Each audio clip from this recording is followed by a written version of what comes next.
എടി എനിക്കിതിനകത്ത് ഇഷ്ടം പോലെ കിട്ടുന്നുണ്ട്. ഞാനിപ്പോ അകത്ത് ചെന്നപ്പോഴേ സാധാരണക്കാരനായിട്ടുള്ള ഒരു മനുഷ്യരോട് ഇങ്ങനെ ചെയ്തല്ലോ എന്ന് പറഞ്ഞുകൊണ്ട് ഭയങ്കരമായ ഇതിനാണ്. പക്ഷെ എനിക്കത് ഞാൻ വർഷങ്ങളായിട്ട് ഇത് ഏറ്റുവാങ്ങിക്കുന്ന ഒരാളും ഞാൻ ഈ നിരന്തര രക്തസാക്ഷിയായതുകൊണ്ട് എനിക്കിത് വിഷയമേ അല്ല. കാരണം ഇവരെ കൊണ്ട് ഒന്നും ഞാൻ ചെയ്യുന്ന മേഖലയ്ക്കകത്ത് ഒന്നും ചെയ്യാൻ പറ്റില്ല. ഇനിയിപ്പം അവരെല്ലാം കൂടെ ചേർന്നിട്ട് എന്നെ കോർണറൈസ് ചെയ്ത് മറ്റേ ക്യാൻസൽ കൾച്ചറിൽ കൊണ്ടുവന്ന് എന്നെ ആരും സിനിമയിൽ എടുക്കാതെ ഞാൻ പട്ടിണി കിടന്ന് കഷ്ടപ്പെട്ട് എൻ്റെ കുടുംബം വഴിയാധാരമായി ഞങ്ങൾ സ്ട്രീറ്റിൽ ടാർപോളിങ് എടുക്കണം, ആ പരിപാടിയൊന്നും ഇവിടെ ഇല്ല.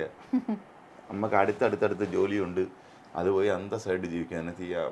100% കോൺഫിഡൻസ് ഉള്ളതുകൊണ്ട് ഇച്ചാതി പരിപാടി ക്യാൻസൽ കൾച്ചർ കൊണ്ടുവരാം, ഇവനെ ഒതുക്കിക്കളയാം, ഇവനെ ഇനി ആരും സിനിമയിൽ എടുക്കുന്നത്. ഞങ്ങൾ ഇയാളുടെ സിനിമയൊന്നും കാണില്ല കേട്ടോ. ഇനി ഒന്നാമത് ഞാൻ നായകനായിട്ട് അഭിനയിക്കുന്നതല്ല, ഞാൻ അരികത്തൂടെ വല്ല വില്ലനും സാധനവും എനിക്ക് സന്തോഷമുള്ള സാധനമൊക്കെ അഭിനയിച്ചു പോകുന്ന ആളാണ്. എന്നെ ക്യാൻസൽ ചെയ്യാൻ പറ്റത്തില്ല.